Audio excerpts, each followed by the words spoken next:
it's me again. A little different tone to today. I just wanted to talk about, sorry, I've got sun in my eyes. This was not a great design as far as where I could sit here. Let's see if I can get into a place where I can actually see you without having to squint. I wanted to talk to caregivers today and loved ones and family members about the face that is grief, I would say. It's very easy after you lose a spouse to find yourself trying to make other people comfortable. Because when they're uncomfortable, you're even more uncomfortable, if that's even possible. So, my coping mechanism, and I think this is true of a lot of people I know, is to put on a smile and present as though everything's okay when it's not and you're not okay. I think there's misconceptions about somebody being put together equaling that they're doing okay, that they're doing well with coping with grief. And I do think it's to make everybody feel better, and because nobody wants to be the sad sack at the party who's sitting in the corner bringing everybody else down. So just because you see a smiling, happy, laughing face doesn't mean that on the inside that they're not broken and really hurting and in a lot of pain. I would just say check in on your neighbor, check in on your friend, check in on your family, and don't spread around sort of a rumor that they are doing great when you might not know just how not great they are. And I think that sometimes when you spread the word that way, people back off and give them room and space. And in doing so, it can be really isolating, because I think people believe you're okay because that's what you're putting out there. But I just sort of wanted to break that misconception a little, because I don't know when that happens, that day comes that you are really okay. But I can assure you it's not within the first year. Gosh, some people, maybe they move through it faster. I know personally, I might feel worse today than I did the day I lost him. There's something initially, especially if you had a person that was struggling and not well for a while, where there's a little initial relief for their soul to not be hurting anymore. But also it hasn't quite set in that they're not just on a vacation or a trip or at work and you'll see them soon. I think that takes a while to set in, and the loneliness comes like a next wave after. As far as like the way somebody's put together, I know lately I've had a lot of weddings to go to. I've had a lot of things that weren't easy, to be honest, to go to, and I've been dressed up. I've been putting makeup on, and I think with that, I think people think I've moved into a new phase of being in a better space. I always say dress as if until you are.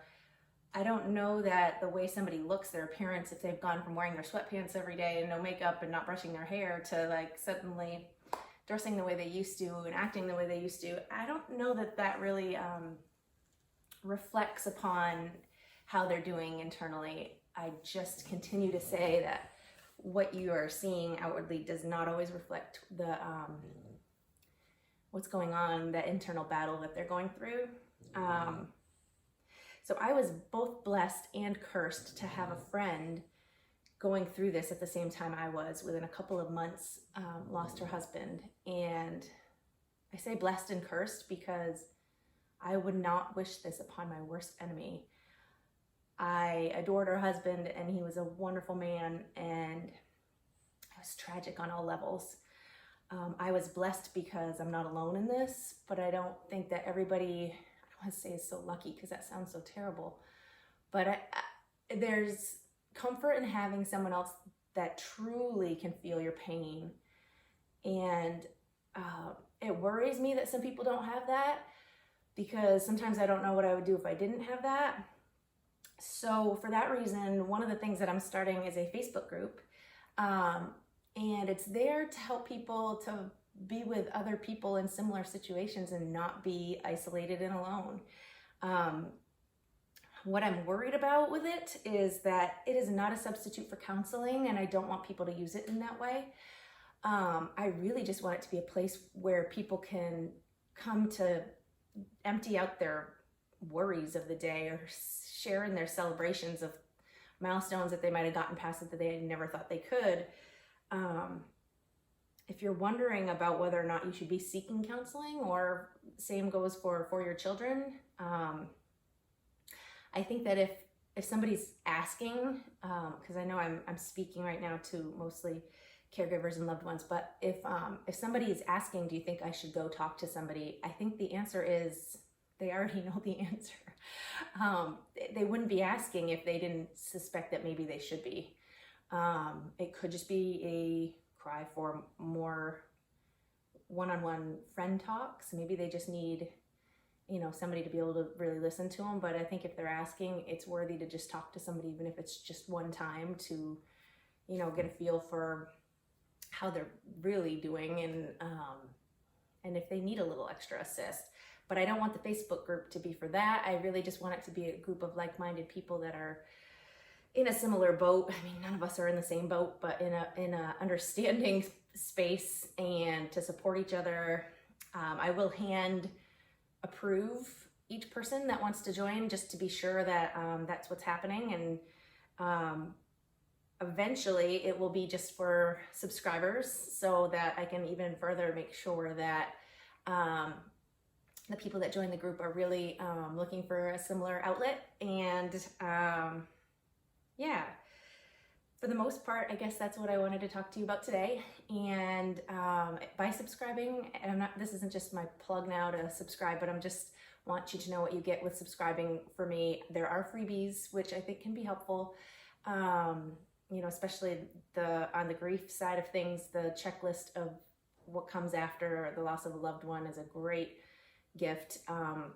But speaking of gifts, I will be coming out with an ebook, and I'm hoping that can be a really great gift for loved ones looking to get something for their friend or family member to just help them through. My mom gave me a book right around the time that I lost my husband. It took me a little while to get around to actually opening it and reading it, but I will say that there are different things that I address as far as how to get through different phases and parts of the grief that really worked for me. And so it's kind of a neat gift to be able to give that's a little more creative than just flowers or food, but something that can maybe help them with how to move forward, what to do in your darkest times.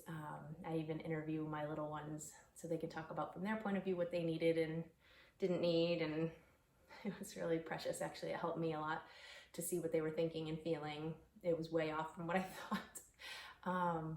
But yeah, I think whether it's somebody who's in their 70s or somebody who is in their 20s and has young children, either way, I try to address everyone in the best way I can, and really just give my 2 cents on what helped me, hopefully can help them.